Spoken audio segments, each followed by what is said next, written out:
Hi friends, ഡീസ് എഡ്യൂക്കേഷൻ്റെ പുതിയൊരു വീഡിയോയിലേക്ക് എല്ലാവർക്കും സ്വാഗതം. ഇന്ന് നമ്മൾ ഡിസ്കസ് ചെയ്യാൻ പോകുന്നത് HSA സോഷ്യൽ സയൻസിൻ്റെ സിലബസിനെ കുറിച്ചാണ്. തുടർന്ന് ഇത്തരത്തിലുള്ള വീഡിയോകൾ നിങ്ങൾക്ക് ലഭ്യമാകണമെങ്കിൽ നിങ്ങൾ ഈ ചാനൽ സബ്സ്ക്രൈബ് ചെയ്യണം. അടുത്ത് കാണുന്ന ബെല്ലൈക്കൺ ഓൾ എന്ന് പ്രസ് ചെയ്യുക.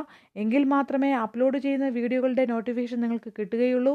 അതുപോലെ നിങ്ങൾ ലൈക്ക് ചെയ്യണം, ഷെയർ ചെയ്യണം. നമുക്ക് വീഡിയോയിലേക്ക് പോകാം. 2021 HSAയുടെ എക്സാം വരാൻ ചാൻസ് വളരെ കൂടുതലാണ്. അപ്പം അതിൻ്റെ ക്വാളിഫിക്കേഷൻ എന്ന് പറയുന്നത് HSAക്ക് ക്വാളിഫിക്കേഷൻ എന്ന് പറയുന്നത് B.Ed വേണം, അതുപോലെ KTech കാറ്റഗറി 3 വേണം. നമുക്ക് സിലബസിലേക്ക് പോകാം. സോഷ്യൽ സയൻസ് സിലബസ് ആണിത്. പാർട്ട് A എന്നും പാർട്ട് B എന്നുമായിട്ട് രണ്ട് ഭാഗമുണ്ട്. അപ്പം പാർട്ട് Aയിലെ കാര്യങ്ങൾ മാത്രമേ ഈ വീഡിയോയിലൂടെ ഡിസ്കസ് ചെയ്യുന്നുള്ളൂ. പാർട്ട് Bയിലെ കാര്യങ്ങൾ നമുക്ക് അടുത്ത വീഡിയോയിലൂടെ ഡിസ്കസ് ചെയ്യാം. അപ്പം പാർട്ട് Aയിൽ നിന്ന് ചോദിക്കുന്ന ചോദ്യങ്ങൾ ഇംഗ്ലീഷിലായിരിക്കും ചോദിക്കുന്നത്. 20 മാർക്കിനാണ് ചോദിക്കുന്നത്. അപ്പോൾ 2016 പ്രീവിയസ് ക്വസ്റ്റ്യൻ നോക്കുമ്പോൾ നമുക്കത് മനസ്സിലാകാൻ സാധിക്കും. അപ്പോൾ നിങ്ങൾ ആ വീഡിയോ കണ്ടിട്ടില്ലെങ്കിൽ ഈ വീഡിയോ ഡിസ്ക്രിപ്ഷൻ ബോക്സിൽ അതിൻ്റെ വീഡിയോ കൊടുത്തേക്കാം. നിങ്ങൾക്ക് ആവശ്യമുണ്ടെങ്കിൽ അതിൻ്റെ പ്രീവിയസ് ക്വസ്റ്റ്യൻ കാണാം. അപ്പം പാർട്ട് A മോഡ്യൂൾ ഫസ്റ്റ് അതിനകത്ത് പറയുന്നത് റിനൈസൻസ് ആൻഡ് ഫ്രീഡം മൂവ്മെൻറ്റ്. അപ്പം നവോത്ഥാനത്തെക്കുറിച്ചാണ് പറയുന്നത്. കേരളത്തിലെയും അതുപോലെ തന്നെ ഇന്ത്യയിലെയൊക്കെ കുറിച്ച് നമ്മളത് പഠിക്കണം. ഫ്രീഡം മൂവ്മെൻറ്റിനെ കുറിച്ച് പറയുന്നുണ്ട്, അത് നമ്മൾ വിശദമായിട്ട് പഠിക്കണം. അതുപോലെ മോഡ്യൂൾ സെക്കൻഡിൻ്റെ അത് പറയുന്നത് ജനറൽ നോളജും കറണ്ട് അഫയേഴ്സുമാണ്. അപ്പം നമ്മൾ 2020 19 18 കാര്യങ്ങൾ 2018 19 20 വരെയുള്ള വർഷങ്ങൾ 3 വർഷങ്ങളിലുള്ള കാര്യങ്ങൾ നമ്മൾ പഠിച്ചിരിക്കുന്നത് നമുക്ക് നന്നായിരിക്കും. അതുപോലെ തന്നെ മോഡ്യൂൾ 3 അതെന്ന് പറയുന്നത് methodology of teaching the subject അതാണ് പറയുന്നത്. അതിനുശേഷം ബാക്കിയുള്ളതെല്ലാം പോയിൻറ്റ്സ് ആയിട്ടാണ് കൊടുത്തിരിക്കുന്നത് സിലബസിനകത്ത്. അപ്പോൾ history and conceptual development, need and significance, meaning, nature and scope of the subject. അപ്പം അങ്ങനെ അതിനെക്കുറിച്ച് പഠിക്കുക. അതുപോലെ correlation with other subject and life situations. അടുത്തത് aims, objectives and value of teaching, taxonomy of educational and objective and old and revised.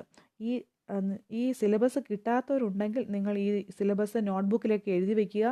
എന്നിട്ട് topic വൈസായിട്ട് നിങ്ങൾ കൃത്യമായി പഠിക്കുക. എന്നിട്ട് ഓരോ ടോപ്പിക് പഠിച്ച ശേഷം നിങ്ങൾ ടിക്കിട്ട് അത് കൃത്യമായി എല്ലാം പഠിച്ചെന്ന് ഉറപ്പ് വരുത്തുകയും ചെയ്യുക.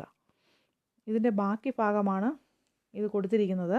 Pedagogic analysis, need, significance and principles. Pedagogic അനാലിസിസിൻ്റെ നീഡും സിഗ്നിഫിക്കൻസും അതുപോലെ പ്രിൻസിപ്പിൾസും നമ്മൾ പഠിക്കണം. Planning of instruction at secondary level, അപ്പം അതിൻ്റെ നീഡും ഇമ്പോർട്ടൻസും പഠിക്കേണ്ടതുണ്ട്. Psychological bases of teaching the subject, അപ്പോൾ അതും പഠിക്കണം. അതുപോലെ പിയാഷെ, ബ്രൂണർ, ഗാഗ്നെ, വൈഗോസ്കി, ഓസുംബൽ ഇവരുടെയൊക്കെ തിയറികൾ നമ്മൾ പഠിക്കണം. അത് വിശദമായിട്ട് പഠിക്കുക. ഇൻഡിവിജ്വൽ ഡിഫറൻസ്, മോട്ടിവേഷൻ ഇതൊക്കെ നമ്മൾ പഠിക്കണം. അത് കഴിഞ്ഞിട്ട് കൊടുത്തേക്കുന്നത് method and strategy of the teaching the subject, models of teaching, techniques of individualising instructions ഇതൊക്കെ നമ്മൾ പഠിക്കണം. കരിക്കുലത്തിൻ്റെ ഡെഫിനിഷൻ പഠിക്കണം. അതിൻ്റെ പ്രിൻസിപ്പിൾസ് പഠിക്കണം. മോഡേൺ ട്രെൻഡ്സ് പഠിക്കണം. ഇതൊക്കെ കാര്യങ്ങൾ പഠിക്കണം. അതുപോലെ കരിക്കുലത്തിൻ്റെ റിഫോംസ് NCFും KCFും പഠിക്കണം. അതിൽ നിന്നൊക്കെ ക്വസ്റ്റ്യൻസ് 2016 ക്വസ്റ്റ്യൻ നോക്കിയാൽ നമുക്ക് മനസ്സിലാകും. ഇതിൽ നിന്നൊക്കെ ക്വസ്റ്റ്യൻസൊക്കെ വന്നിട്ടുണ്ടായിരുന്നു. ഇതിൻ്റെ ബാക്കി ഭാഗമാണ് ഇങ്ങനെ കൊടുത്തിരിക്കുന്നത്. ഇൻസ്ട്രക്ഷണൽ റിസോഴ്സസ് ഒക്കെ കൊടുത്തിട്ടുണ്ട്. Library, club, museum, visual and audio visual aids ഇതൊക്കെ കൊടുത്തിട്ടുള്ളതാണ്. ഇതെല്ലാം നിങ്ങൾക്ക് ആവശ്യമുണ്ടെങ്കിൽ മാത്രം നിങ്ങൾ എഴുതിയെടുക്കുക. Community based resources, source, textbook, workbook and hand book.